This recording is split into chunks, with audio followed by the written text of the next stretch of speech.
Tragikast episode 3.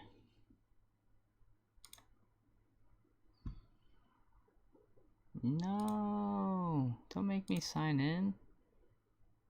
Just give me my soundboard.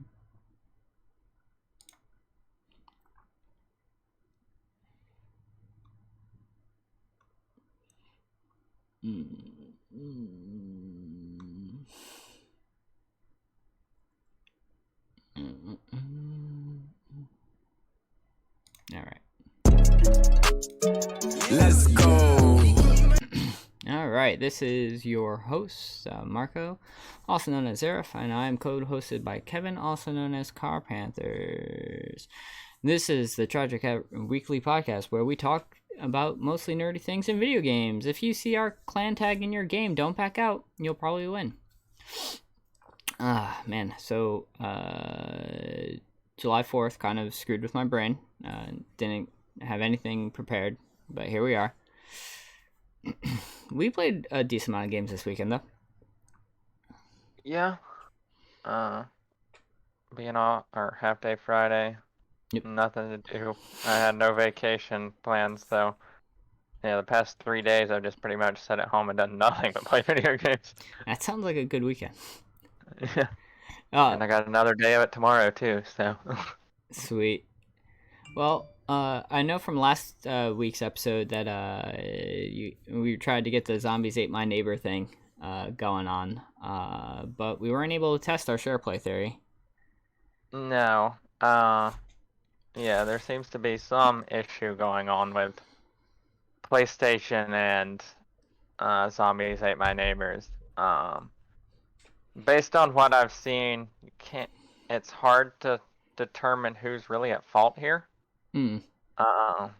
Sony is blaming Disney. Disney is blaming Sony. And Nice. the developer is just like, we don't know what's going on and no one will tell us anything. Nice. That's the best. Yeah. So what Disney is saying is that Sony hasn't approved it, so they can't put it up on the store yet. And to me, it seems likely, but it also seems like it's leaving out some information here. Most likely the fact that Disney probably didn't give it to Sony until Monday and say, hey, we want to publish this on Tuesday. Seems to be, to me, what is most likely the case here. But So, it's weird, though. You'd think if that was what's going on, they would just be like, all right, let's just clear this up and post it, like, on a Friday. Like, games don't have to release on a Tuesday anymore. they don't, but... Oh, but that's right. PlayStation does its things on Tuesdays. Yeah, Sony only updates its store on Tuesday, so Yep. If there was an issue with it and they needed to fix it, then even if it gets fixed on Wednesday, it doesn't go up till the next Tuesday. So, we're thinking, and we have no confirmation, that tomorrow we'll be able to pick it up.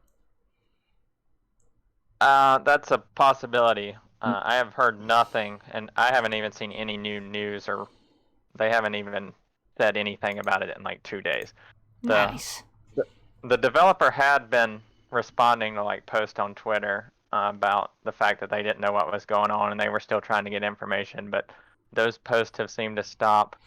I think there is some things going around where people are sharing emails they've got from Disney about it, and the email just basically says it's Sony's fault. Nice. Blame Sony. Yeah. And Sony is really not having any, like, correspondence at all. Yeah. As they do. Sony's not really a company that ever really comes out and says much. Yep. No, it's true. But they're okay to... I don't know. They're also one of those companies you really don't want to anger like that. They're not afraid to sever ties and just walk away. Right. And especially because this is being published through LucasArts, which has not published anything in forever. I And actually don't know if assumed they were disbanded. Yeah, they did disband LucasArts after Disney acquired it, and then they remade it, if you will. I don't know. Reopened under the same name. Yeah. And they're pushing this out. I mean, I don't even know if LucasArts is working on anything now. Yeah. But Damn. Well, I guess we'll have more of an update if it shows up for next week. But yeah, that was a disappointing. yeah, if it doesn't show up, I might have to move to a different console because it is available on Switch, Xbox, PC. Switch, and PC. Yeah, and all available to buy right now. Sony's the only one that it's not. Right. All right. Well, speaking of other disappointing things, at least in my opinion, is move on. Let's talk about some of the Dark Alliance and where we are. It was at this moment that he knew. He fucked up. Yeah. Yeah. I think we finished it up, or Yep. finished all the missions. It was fun. It was. Agreed. Yep. I don't know if I want to play too much more, and the thought of finishing to get the trophy is kind of sad. With we don't know if it's bugged or if you literally have to do the same mission and hope that it pops for you. Because one of the posts on Reddit from this one that I have up says that every lore object is randomized with respect to its group. I just ran the final level and kept taking up the relief until I got the one I was missing. Yeah. But if that's true, and this person's not playing on PC, right? I wish I knew what Griever Blade on Reddit was playing on, right? Because then, even if one person has it, as far as I know, PlayStation will then move it from 0.0 to 0.1. I believe that's correct. Yeah. I would assume so anyway. I wouldn't think I would leave it at 0.0. I guess I haven't really looked. PSN trophy. Now it makes sense. Deadly Alliance. Because I know one of the websites. Or Dark Alliance, not Deadly Alliance. That will give me something else. PSN profile. No one has this trophy yet. Yeah. Average completion 27%. So yeah, I'm guessing still bugged, and the thought of just running something over and over again on your main character, because that is confirmed that it would have to be on that one character since all the lore is independent, and then having to play all the other characters. Yeah. So. And as we said, Sony's not a company you really wanna tick off, and trophies are extremely important to Sony's profile for some reason. Yep. And it's one of the things that if a trophy is bugged, in this case, if it's actually bugged and not working as intended, it may be working as intended and just really, really hard to get. Yep. But if it is bugged and not working as intended, that is something Sony itself will probably push for a fix really fast. But also saying that, there's been little correspondence from this company about this game. They put out a patch earlier this week with almost no patch notes on it. Yeah, you said you couldn't find any, or was it just like no info on it? There was some patch notes on Steam, and the patch notes were just as general as fix the bug. Yeah, it was like UI enhancements and matchmaking enhancements and stuff like that. It's just like nice. These huge umbrella statements that yeah, that ultimately don't mean anything, or because it could be almost anything. Nice. Yeah. So, I was talking a little bit earlier. I don't necessarily think I'm necessarily done. I can still see myself kind of like how treating it like how we used to play Diablo 3, right? Sometimes we just got in this weird mood where I just want to grind out some some character stuff, and then we would jump on and do a dungeon. Like if I feel like playing a dungeon crawler, I'll probably boot up Dark Alliance, right? Yeah, but here's my big issue with it, and I think Dark Alliance suffers the same problem that Minecraft Dungeons did. Mm-hmm. There's no end game content here. Yep, and there's no reason to continue. Like Diablo Right. 3, you have seasons, you have... And you have riff. Yep, you have like, rifts that you can right? push later on. Yeah. So I think that's where this game suffers, and I don't know if they even looked at Minecraft Dungeons, but that could have been something that they could have looked at and said, "Hey, this was the problem with this game." Yep. It was really big when it came out, and then quickly died off because once you beat it, there wasn't much reason to keep playing it. Yep. I will say though, I at least platted that game. True, I did as well, but it didn't have a You're right. Once lore grab. yeah, once I platted them though too, I was like, okay, I'm done. I didn't play any of the DLCs or any, because the DLC was just a continuation. Well, we played some of the DLC, right? But it was just the same thing with no reason to continue to do the thing that you were doing. Right. Yep. And I feel like that's the same for Dark Alliance. Yeah, the difference I feel like is the DLC I probably will pick up and play simply for the storyline in Dark Alliance, whereas Minecraft Dungeon, I didn't care at all about what that story was.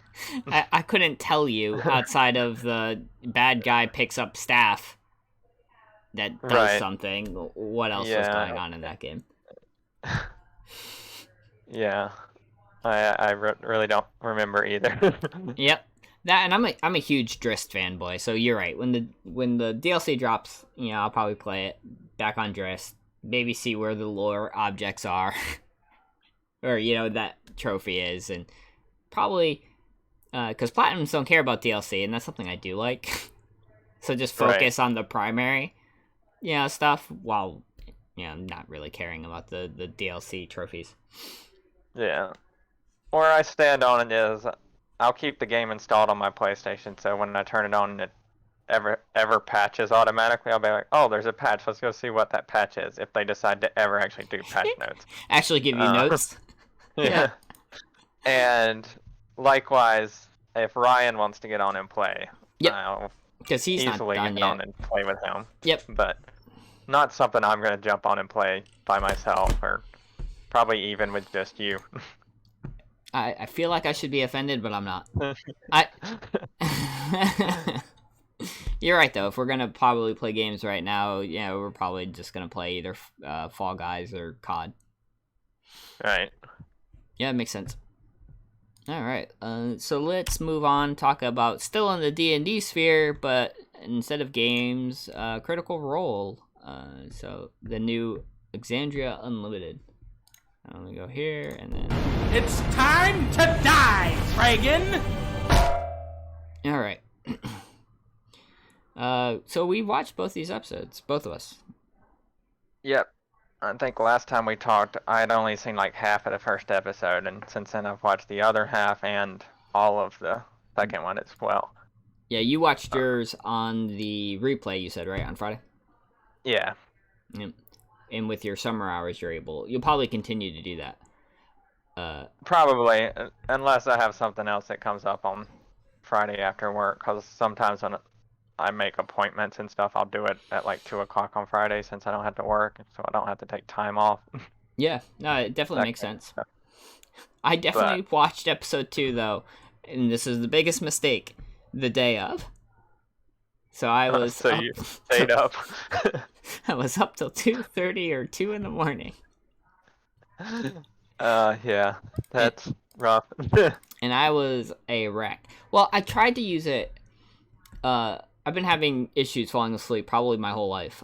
So I tried to use it as a podcast, like, because that I will fall asleep to, right? I have some like the Kind of Funny Games podcast and stuff like that, where I'll just listen to random stuff with people just talking, and it helps me fall asleep. It helps me shut off my brain. And I was like, oh man, maybe I could do that with Critical Role, and then I will catch either the Friday thing for the episode I missed, or I'll on YouTube, right? I'll know where I was when I fell asleep. It's too engaging. I don't fall asleep. No. Yeah, that's my problem with Critical Role as a whole. Like, I'll throw it on when I'm playing, like, zombies on Call of Duty or something like that, and it's just like a lot of times I'll find myself just standing still in the middle of the game, like getting hit by zombies because I'm just like fully focused on what's happening. It's like, Yep. It's something that I thought I could multitask and I just couldn't. right. Damn. But So let's go through the different episodes. Episode 1. What was your take on it? My take is this party is just pure chaos, and I love it as a viewer. As a DM, I feel sorry for her. But she's got some mad skills. I really like her DM style. Yeah. She's definitely very good. At first, I thought maybe I wasn't going to, because I never liked the DM telling me how my character felt, right? But then, 'cause she'll do that sometimes, right? Oh, reminds you of home. You feel, home, like... But then I realized she's just telling you the thoughts that have come across your character's head. She's not telling you, hey, this makes you angry, right? And the characters interpret that and then do it. So I kind of misinterpreted her DM style, but I liked it a lot. Yeah, and I mean, she's got huge shoes to fill. Yes. Sitting in that seat. Yeah. Anyone following up Mercer. That's why when I was like, I need to watch whoever's next. Yeah, and somebody pointed this out with episode 1 with Matt. If you actually watch episode 1 and watch it, he starts by describing his character as a DM would. Yep. An NPC. He doesn't... It takes him the whole episode to transition from DM to player. Yep. But you do notice him do it, because he goes into, oh, Dariax is going to do this, to, I'm going to do this. Yep. Yeah, you're right. Because I do remember the very beginning as he's talking, and he still kind of fills the role of kind of almost like how I forgot Italian's character, like, how he has a pretty good knowledge. You could tell he has a very good knowledge of D&D, right? Not to, I'm sure, Matt Mercer's level, but almost of, hey, by the way, you have this, right? Like, he's reminding other people, like, the D&D interactions, because, of course, he's, DM'd for so long. Right. But yeah, he's also an awesome player, because like he does the stuff like, hey, this is probably a bad idea, but it doesn't matter. My character doesn't know that. Like when he touched the crown, even though that's the next one. Yeah. he knows as a DM and even as a player, right, who's been just playing this long, that that's a bad idea. But it doesn't matter. Yeah, when your DM is asking you about. Are you sure? Oh, does that mean that he? when a DM asks about what alignment you are, because that's going to affect how the object interacts. You know the object is not good. Sure. Yeah. And then he's like, "Yeah, I touch it." Oh, your eyes turn black. Excuse me. Does he notice that? Nope. But everyone else does. Hey. That's episode 2. But episode 1, I really do think they did an excellent job of kind of introducing, like, this secret, rogue society. And, like you said, a ragtag band of just, like, these aren't people who are like, I'm a hero. These are people like, hey, I went to, like, this kegger and woke up the next day, and I don't know what the fuck's happening. Yeah. And what really threw me is the fact that Robbie's character, Dorian, he is the glue that holds the group together. Yeah. Which is not what I expected from one of the new players. I expected Liam or Matt to play that role. Yep. But for Robbie to do it was just, it threw me, and I think it's perfect.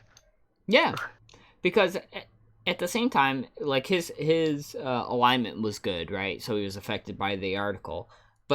And you could tell, like, he doesn't want to, like in the first episode, do anything that's breaking the law. But eventually he's just like, well, everybody else does. Let's just be responsible. Let's be careful. Right. and you're right, he holds the glue, while Liam's character is, this is bad, I kind of want nothing to do with it. Yeah, and Matt's character is on the other spectrum with, this is bad, let's totally do this. Yeah. And I think that comes from the fact that there are two people who've been playing so long that they can have these.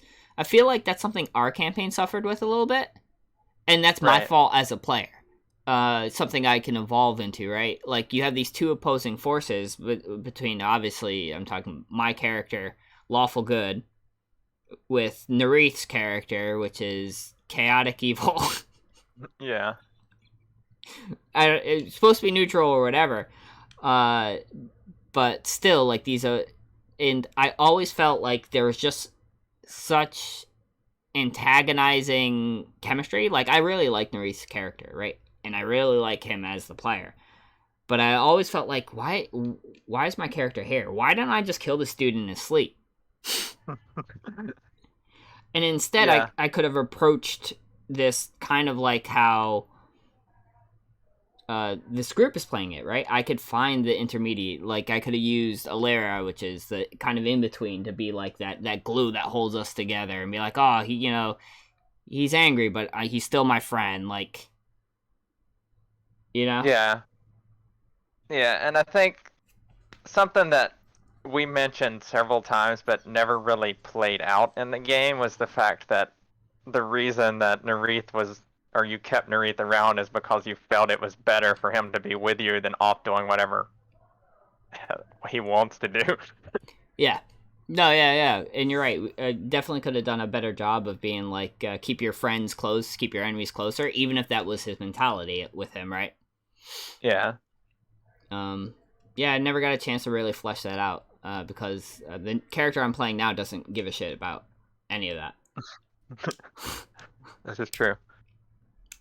But yeah, back to Exandira. It's the first episode did a great job, and even this last episode, this group is so good at being entertaining and funny, with these new people included, and they just jive so well while still playing D&D. Right? You can tell that some of these people are new.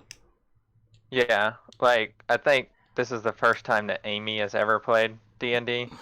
And the most iconic thing from episode 1 was when Matt asked, or like, food? Dariax asked. Well, no, not even the food. It was the when Dariax asked Opal if she peed on his spear. Yeah, and she's like, yeah. He's like, nice. That's the most iconic thing from that episode. And it was just... agree. So free-flowing. And then they had a flashback about a peeing contest. Yeah, which she actually won with the dice rolls as well, which made it even more perfect. It's true. Did you actually pee on my spear? But yeah, the yelling for food thing, too. That is something that was great, and that has traveled with them as well. Yeah, guards? Food? It's so good. It really is. And her, like, every character, I enjoy. Yeah. They're all very entertaining. And they're all vastly different. Completely. Yep. And I'll say that's the first time in Critical Role that's been the case. Yeah. It never attack against the player, right? Like, I think everybody in the Critical Role crew is awesome, but there's just been some characters where I'm just like, oh god. Like, for me, like Keyleth's character, I know people like her character a lot. I personally didn't. I didn't find it enjoyable. I felt like, I don't know how to put it. Yeah, I don't... So, this might sound weird, and you haven't watched Campaign 2, but Keyleth feels more like she would fit in Campaign 2 better than she does in Campaign 1. Yeah, I think if you almost even reversed what they were, because I know all of Campaign 1, and Bo would have been great. Yeah. Yeah, Campaign 1, they seem to be more towards the neutral spectrum. Yep. And good.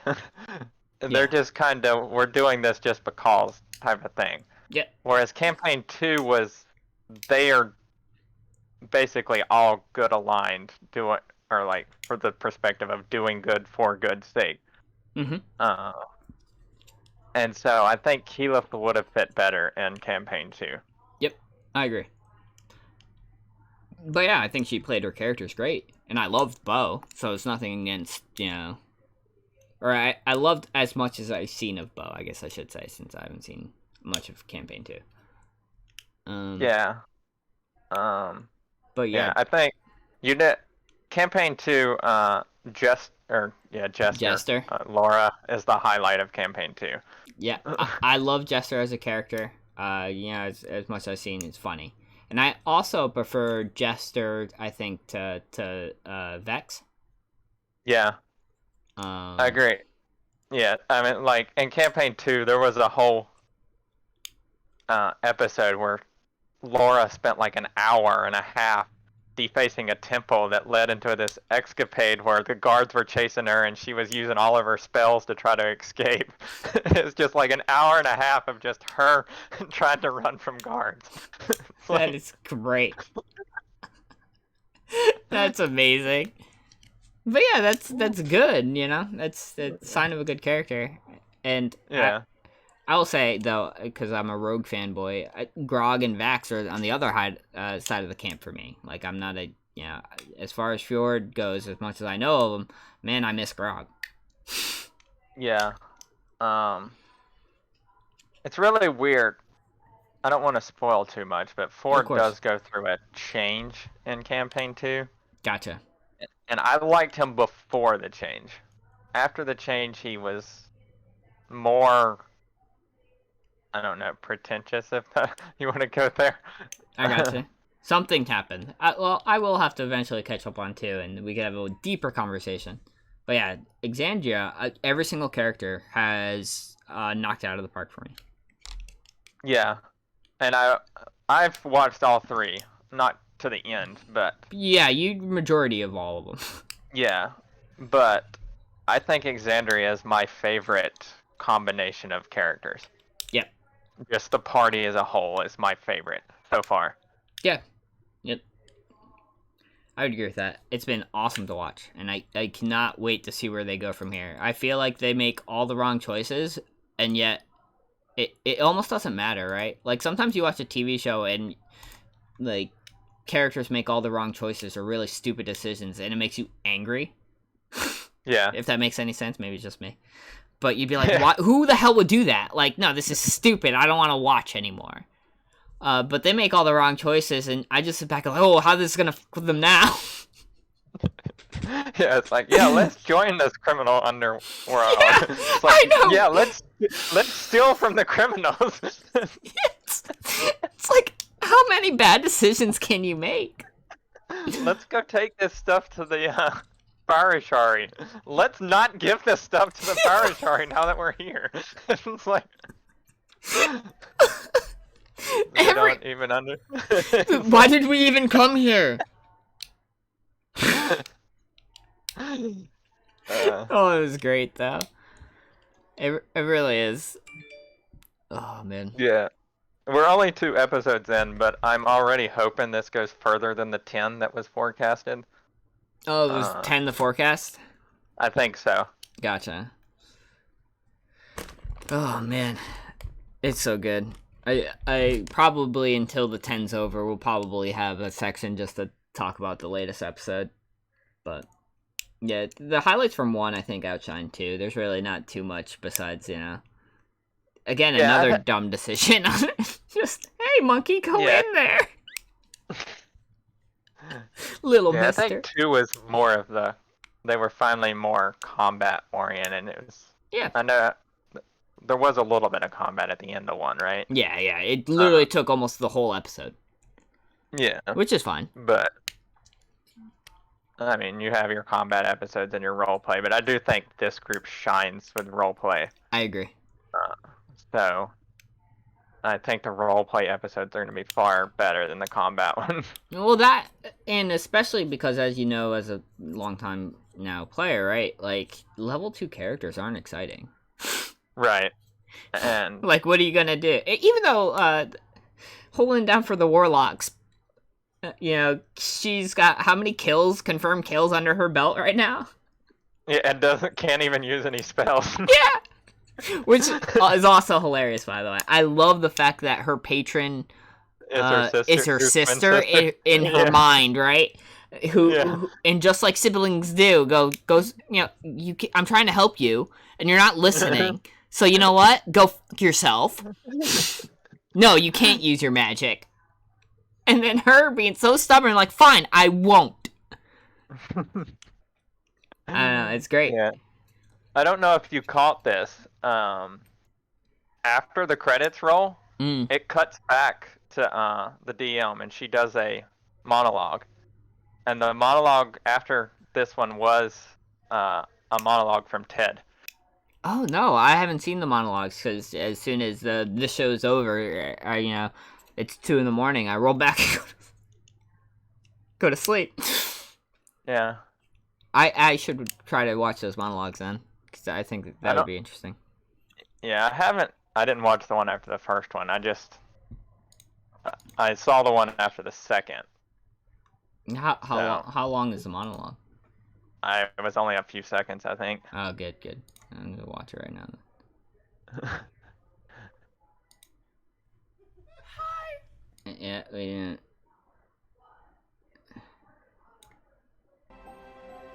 That's probably too long. Huh? No, it was after that. Oh, was it? Okay. Yeah. Yep. Ted watches from her low, dark place. She seethes with a frustration that she's known her entire life. It's mingled with love, yes, and duty, but frustration nonetheless. She will cave, eventually. She knows that she will always protect her sister. Protect her from the world, from herself. Always. Damn. Yeah. That's it. Always. I gotta see if there's one for one now. I'm pretty sure there is one. I saw somebody mention it. Hello!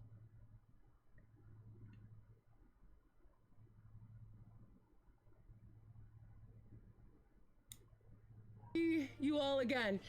Is it Thursday yet?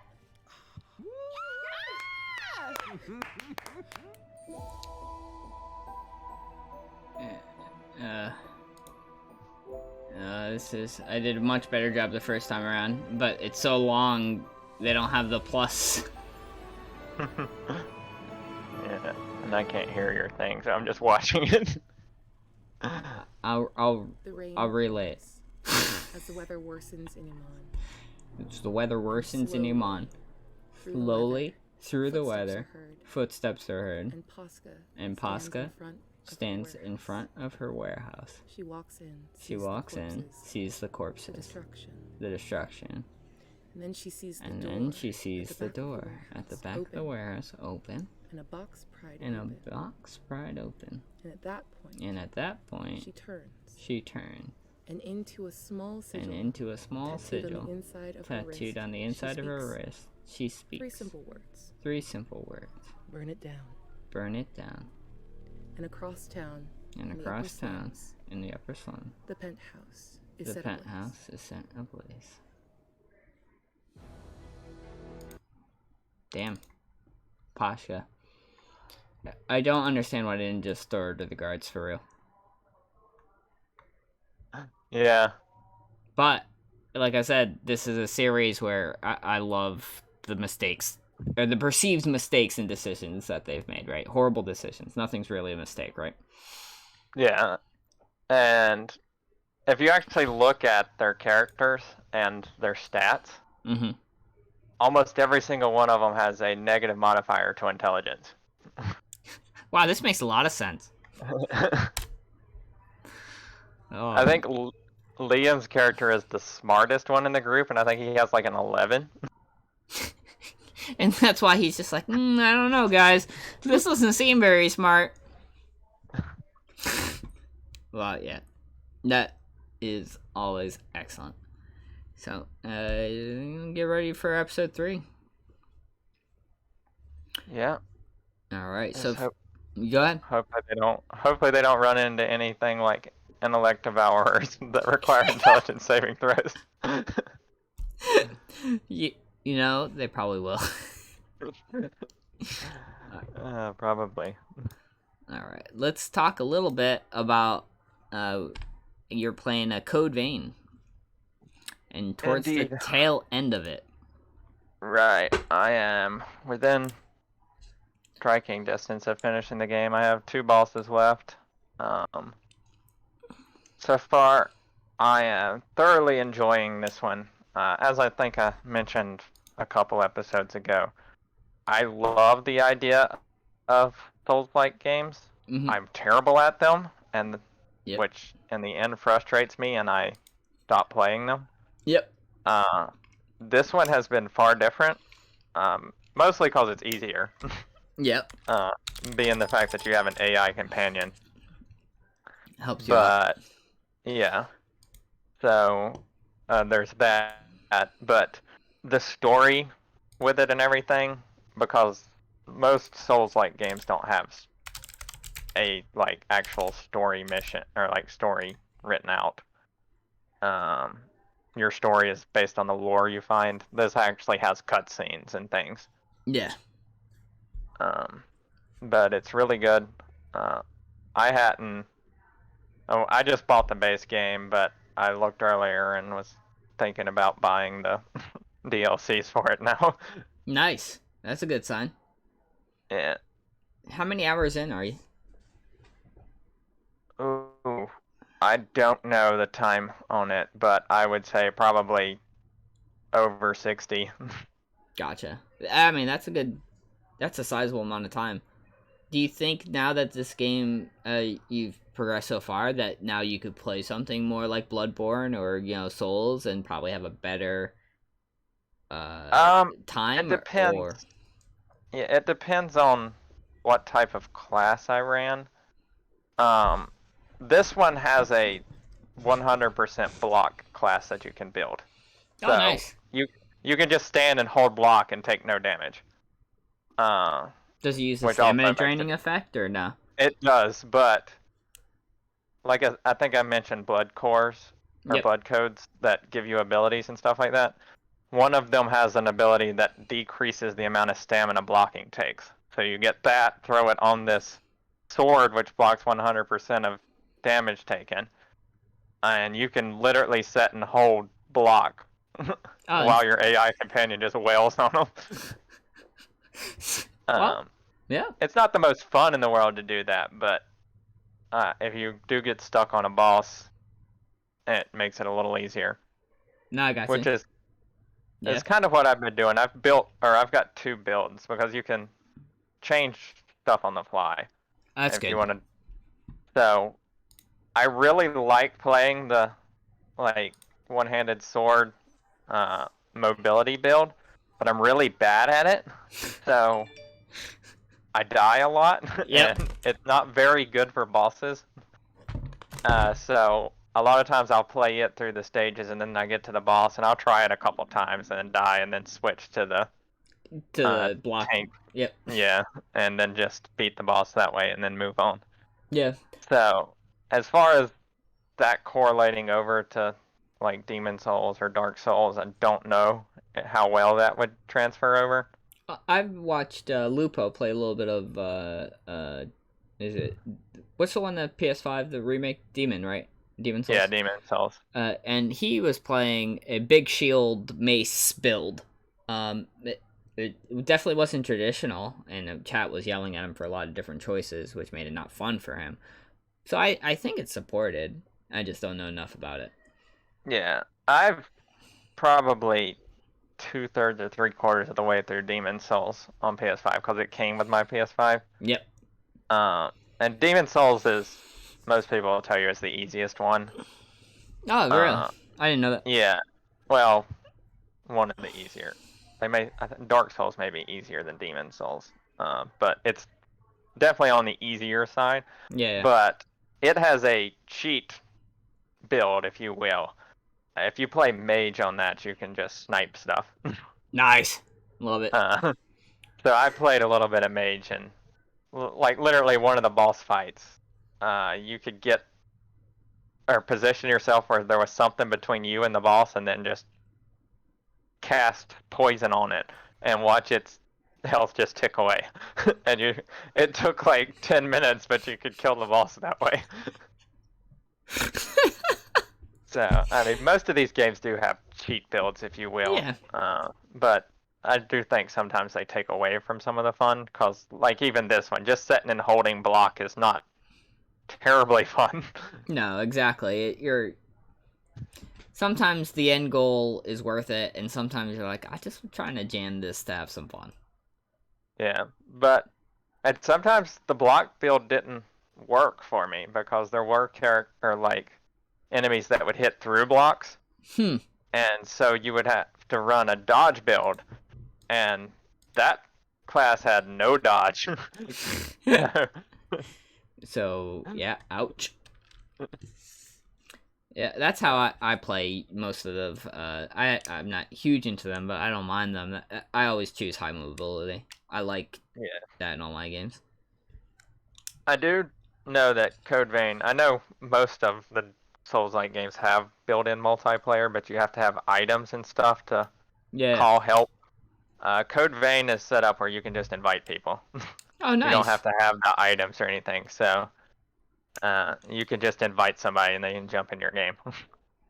Oh, sweet. A lot easier than how it, than the Souls game generally. Yeah. That's good to know.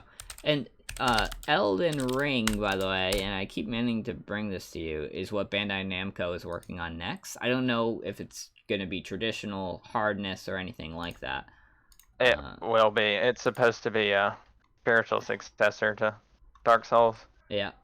Yeah. I'm not surprised you already knew all about it, but it does look really nice. Yeah, and it's written by the guy who wrote George R. R. Martin. Yeah, him. Yeah. So I'm not huge into these games, and so I mean I've got Neo because it was free. I'll probably play that.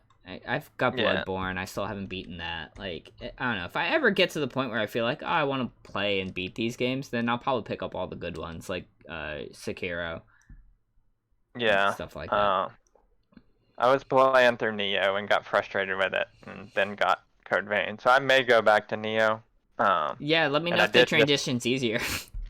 And I did just see that they're putting Neo 2 on PlayStation Now, which I have a subscription to. So that's really cool. If I did ever beat it, the second one would be there as well. Yeah, especially since I'm looking at getting now, because Brittany wants to play, God, what was it? Some of the older Ratchet games around there, and the Ratchet and Clank game that just came out, we both platted, and she doesn't plat a lot of games, so she's like, I want to play the older ones. I know, kind of JRPG. I know you kind of like that type game. Have you played the Trials of Cold Steel games? No, I have not. Most of them are on PS Now. That's the reason I got it, was for those games. It looks familiar. I was big into Suikoden. Yeah, it's probably gonna be, let's not lie, it'll probably be right up my alley. Yeah, I do feel, and I know this wasn't a topic before, but I do feel like Sony's feeling some pressure from Xbox finally, because now everything from Xbox is like this day one, like even the game that we just played, Dark Alliance. If you had Xbox, was it Ultimate Game Pass or whatever, that was free. Yeah, and it's just, I think the biggest one that they got hit with was MLB The Show, which up to this point, MLB The Show was a PlayStation exclusive. You could only get it on PlayStation. This year was the first year they moved it to Xbox, and Xbox put it on Game Pass. Yep, and they've been doing that with a whole bunch of games. There's a whole bunch of games that are coming out recently that I'm looking forward to that are just free. Yeah, and I mean, MLB The Show, Sony made that game. It's not like it was a signed contract with the company that made it. That's a Sony studio, and it went to Xbox Game Pass. Damn. So, I mean, and they caught a lot of flack over that the fact that Xbox was getting it to play or for free and PlayStation players were having to pay $60 for it. Yeah. That is insane. I didn't even know that. As you know, I'm not huge into the MLB. But yeah, I do agree that they have been getting a lot of pressure over this, and I think it's warranted, and Yep. hopefully it will cause some changes to PlayStation now. Yeah. Because I don't think they have to go off and make this whole new service or whatnot. Nope. They can just expand what they already have. Yep. I mean, they already have. We get our free PlayStation Plus games, right? Like, you know, and if you have a PS Now subscription, I feel like you can just kind of do some of this stuff. Yeah, and if they did move PS Now to that kind of same platform that Game Pass is, it instantly becomes better because Xbox Game Pass doesn't have that huge library of old games. It's more of current and just previous year stuff. PlayStation stuff goes all the way back to there are PS2 games on there. Yeah. Yeah, there's like old games, like even the Persona games and yeah, and it's not like and you wouldn't have the thing where or Xbox would be like, well, you can play it on PC too, because PS Now you can play on PC. Yep. Anybody who doesn't understand that is apparently doesn't have PS Remote Play. Yeah, Shoot, I can play on my PlayStation 5 on my PlayStation 4. Yeah. So, any network device. So yeah. I can't find the screen, but I do remember there's a whole bunch of like games that are coming out.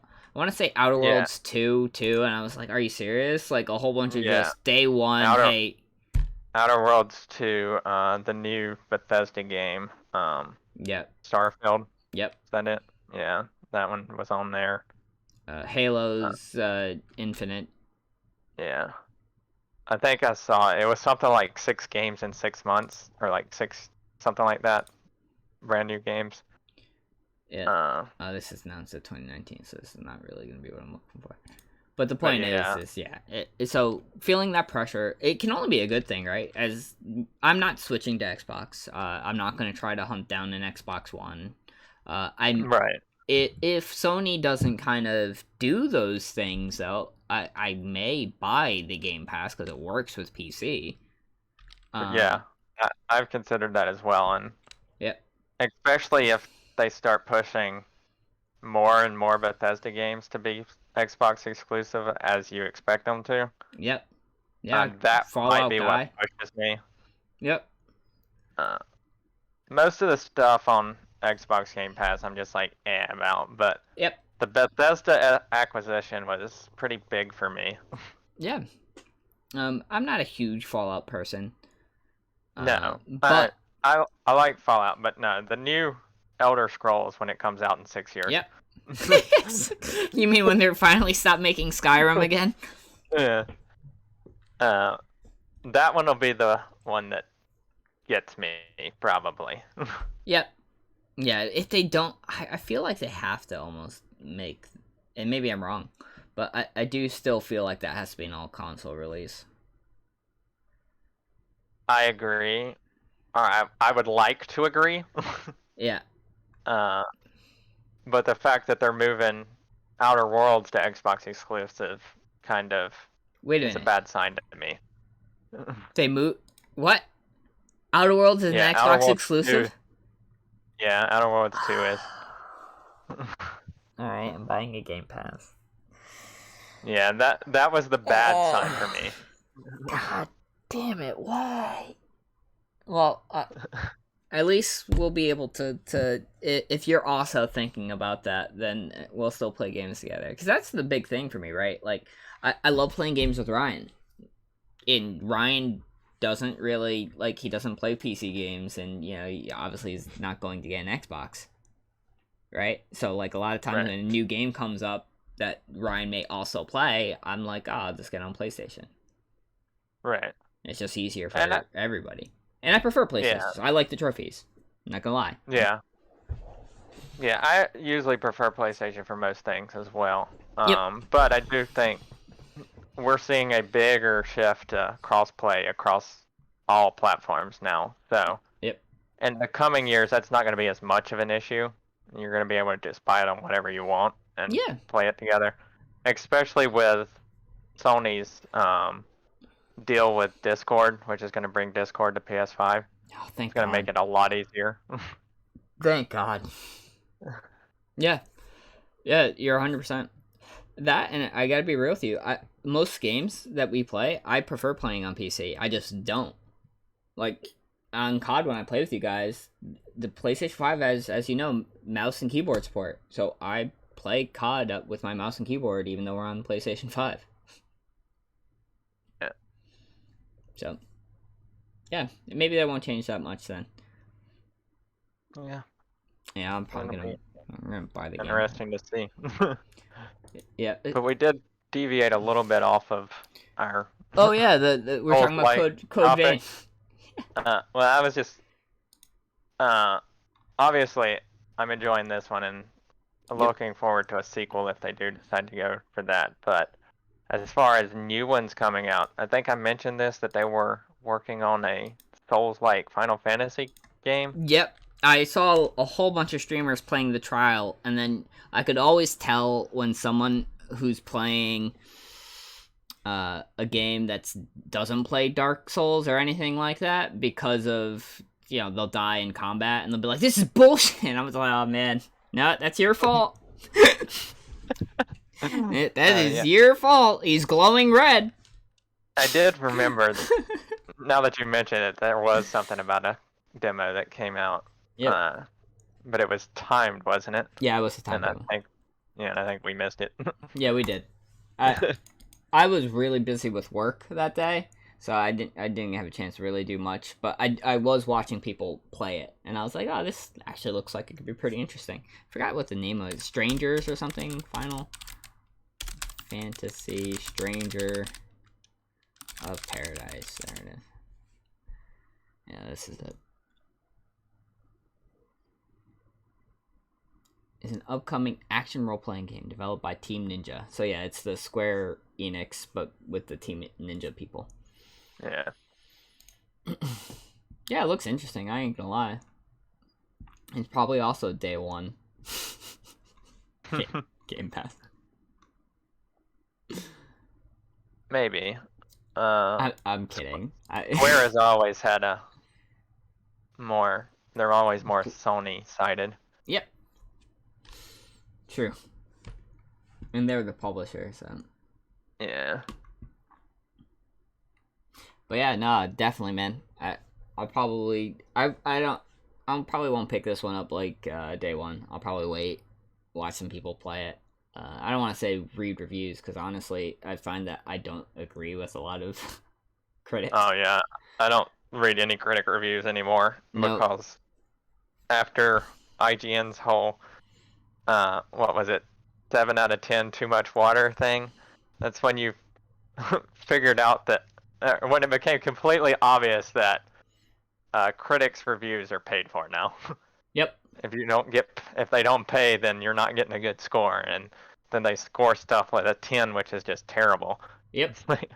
It just shoot yourself in the foot. That, and honestly, like all these people who are looking for validation of being like, should I buy this?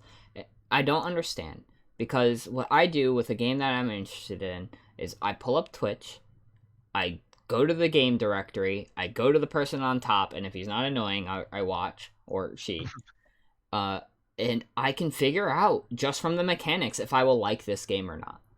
I don't need someone to tell me, like, I watched Escape from Tarkov back when that was huge, and I could tell you right now, that game's not for me. I didn't need to play it to find out. It just had way too much going on, and I knew my ADD brain would not enjoy that. I would just be frustrated. Yeah, I actually was watching Steve play Fall Guys yesterday, and he got off and raided Dumb Dog. Yep. Who was playing Tarkov, Mm-hmm. and I just didn't change it. I just kept it on. Yep. And literally, he's in the loading screen, to get into a game longer than it took him to do the mission, and then he's back out.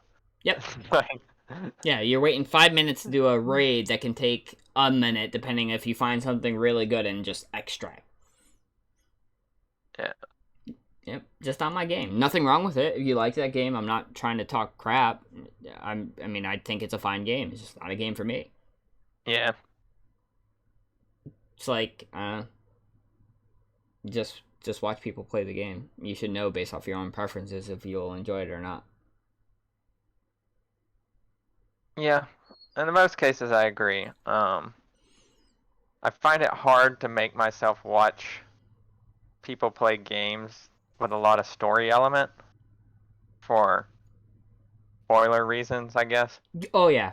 I will not watch anybody play any RPG that I potentially will be interested in. Yeah. But here's the thing with that, though. With an RPG, I'm not buying an RPG because...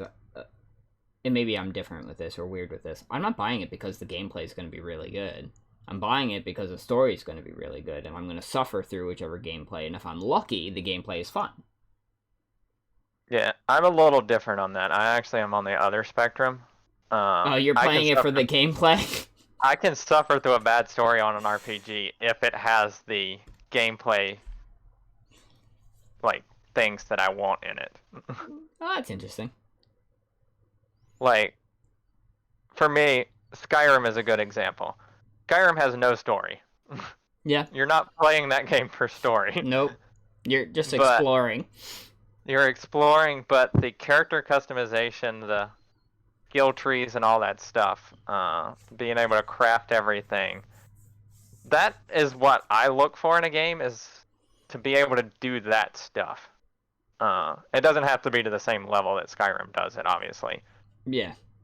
But being able to do that kind of thing, like Biomutant, a lot of people will tell you how terrible that game is.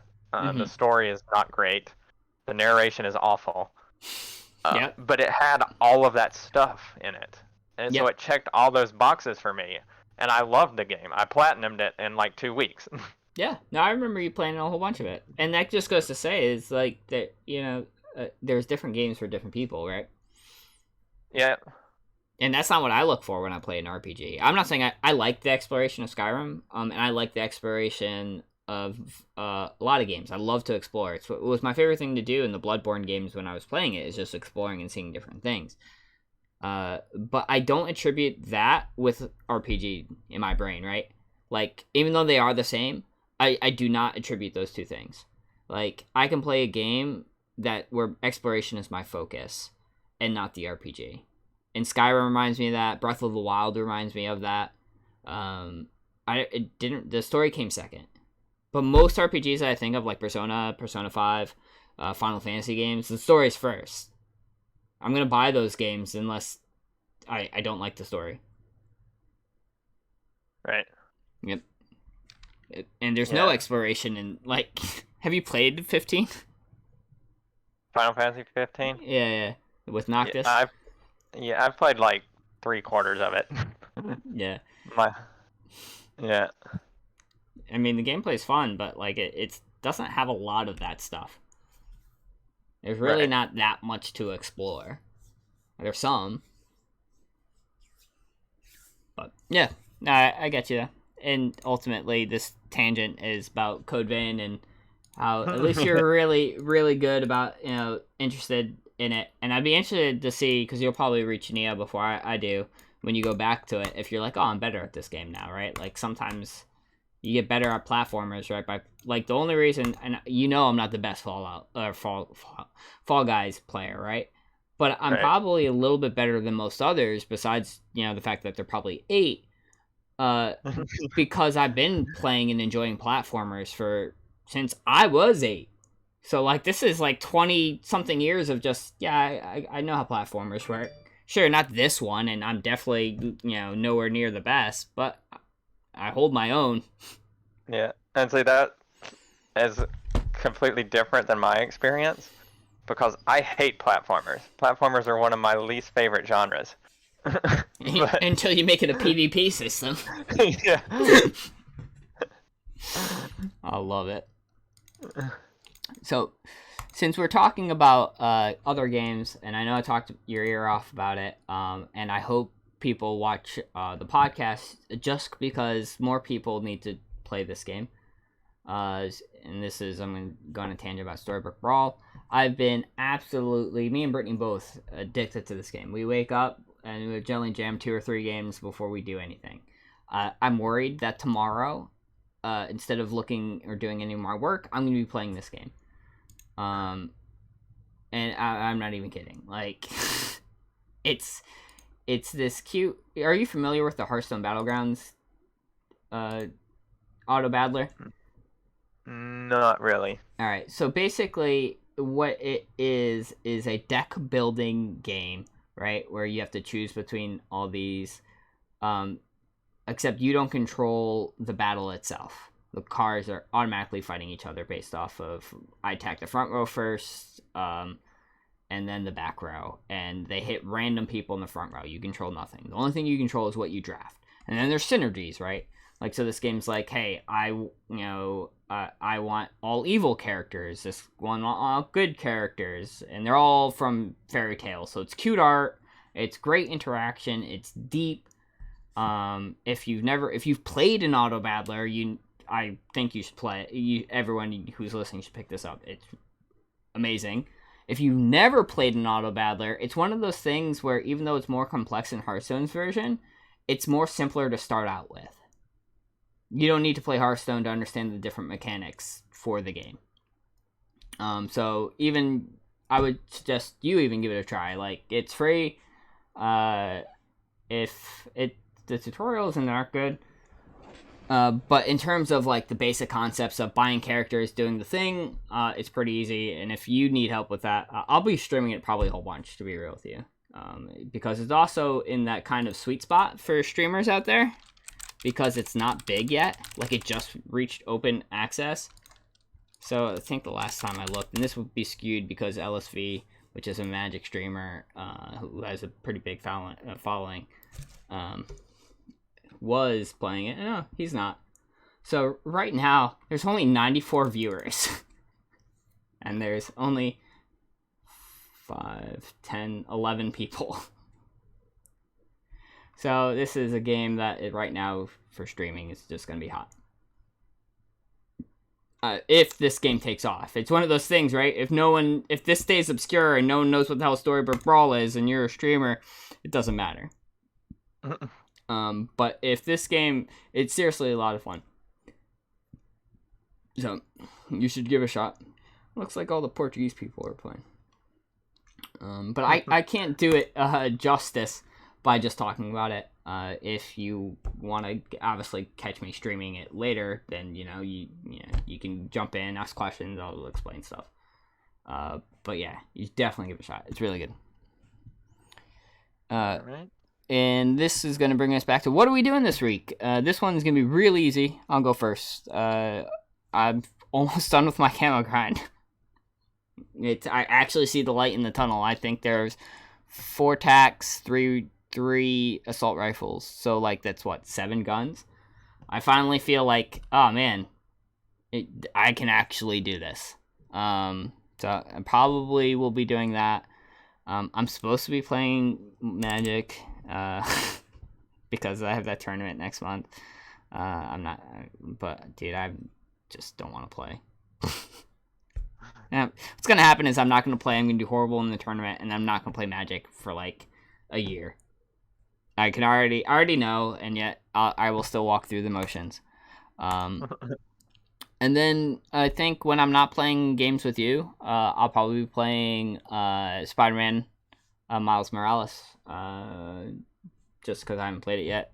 It's one of the log games that I have. And then Storybook Brawl. That's pretty much probably the only things I can think of. Unless you get Zombies Ate My Neighbor to work, and then we can share play that. Or if it comes out tomorrow, not get it to work. Yeah. Alright, so what are you doing this week? Right. Well, my camo grind, I am down to 3 weapons. Oh. Yeah, I have 3 more submachine guns to go. And 2 of them I'm already halfway through with. So Nice. Really, I only have like 2 weapons left. Jeez. So jealous. Yeah. But then that'll start the whole, now I gotta go back and do all the extra weapons. Yeah. Grind. Yep. For every, because correct me if I'm wrong. Even if you get the DM Ultra or whatever they're calling the zombies version, you can't wear it on a skin that you haven't golded. Correct. So you're gonna have to do it on the ones you'd want to wear it on anyway. Yep. So Alright. after I finish my SMGs, I'll go back to specials and do the like ballista The knife. sledgehammer. Well, that's melee. I'm gonna start sorry. with specials. The ballistic knife and crossbow. Both of those are gonna be horrible. The ballistic knife's really good. Is it? Yeah, it's basically a knife that you can shoot, so it still has the whole principle of the knife. Oh, I didn't And then think you about can that. shoot it. Yeah. No, I forgot how OP knives are in Zombie to begin with. Yeah. Okay. Yep. Sweet. Yeah. And so it's really good because I've used it a little bit. The crossbow is not great. I got it last night out of the mystery box. And when I finished the weapon that I brought in with me, I was playing with your sister, and Yeah. normally I would just leave when I finish a weapon to go pick up another one, But she was playing. yeah, since she was in there doing her thing, I was just like, all right, now I'm going to pull out this crossbow. Not great. So that one's going to be a little challenging. I did finish all of the triple headshot kills with it. Oh, so, wow. In one game. So That's good. That sounds like it'd be a pain in the ass. yeah. One of the the good things about the crossbow is if you do get the perk with the fast reload, Yeah. you can basically shoot it like a semi-automatic. Semi-automatic crossbow. Nice. Yeah, you just need to bring in the crossbow from Diablo. I know, right? Just multi-line shots. So yeah, I will be probably doing a little bit of that. Obviously, some more Fall Guys. I've got 2 more wins in this week in solos, so Yep. see if we can extrapolate that to 3 wins this week. How about 5 wins in a row? Let's try to get 5 wins in a week before we go to 5. That's fair. We're gonna go 5 to a week, and then see if we can get it down to 5 in a day, and then we'll try to go for 5 in a row. That's fair. That's good. It's good step goals, you know? Yeah. It would be much easier if I had some teammates that could be relied upon a little bit. Yeah, my bad. No, we're all pretty terrible at the finals. So We really are. We can get to I feel like we can get to the finals pretty consistent. Yeah, I make finals probably 90% of my games. Yep. Because what was it? The other day we were playing, I made like 6 or 7 straight finals or something like that. Yeah, it was insane. And won one of them. So Yeah, that's good odds. So right now you got your camo grind and Fall Guys. oh guys, yeah, I'm gonna probably finish up Code Vein, at least the main story, tomorrow. Nice. Maybe today, depending on if we do anything else. Yeah. Who knows? I do have to do a couple more side quests before I try to knock that out. Then I'll decide if I want to get the DLC. Yep. If I do that, then that'll be continued. Other than that, I don't have much else planned. Sweet. Yeah, you're kind of like in that same area. I got my backlog and like a handful of games, and then that's it. That's it. Yeah. The problem with my backlog is my backlog is games that I've finished or like got 3/4 of the way through, and then if I went back to play them, I'd have no Yeah. idea what was going on, So so you I'd have have to to restart them. Yeah. And no one wants to do that. Sure. Yep. Yeah, my backlog is at least brand new games, so that I just haven't touched yet. Like I still haven't played Red Dead Redemption 2. That's also coming to PS now. Oh, good. Maybe we could play at Yeah. the same time. This month, next month for PS Now is really good. Neo 2, Red Dead Redemption 2. It's probably one of the best months I've seen. recently. And does these games cycle out, or do they just add to the They library? do. Okay. They do cycle out occasionally. The Witcher 3, which I also have. Yeah. That is, have you ever seen the like charts where people put my favorite game, underrated game? Yeah. Well, The Witcher 3 is my game for everyone loves but I hate. Yeah, I agree with that. You're not alone in that one. I actually feel the same way. I feel like it's a very overrated game. I've tried 3 or 4 times to play that game and just cannot get into it, Yep. which says a lot because that game seems to be built around exactly what I look for in a game. Yep. But it's just not. Oh. Borderlands 3.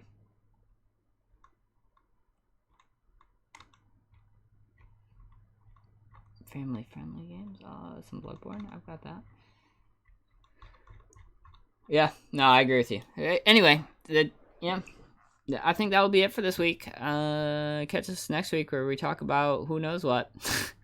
Probably some more D&D Unlimited or Exandria Unlimited, and see if Zombies Ate My Neighbor got working.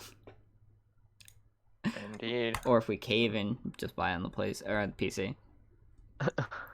All right, I'll catch you later. All right. In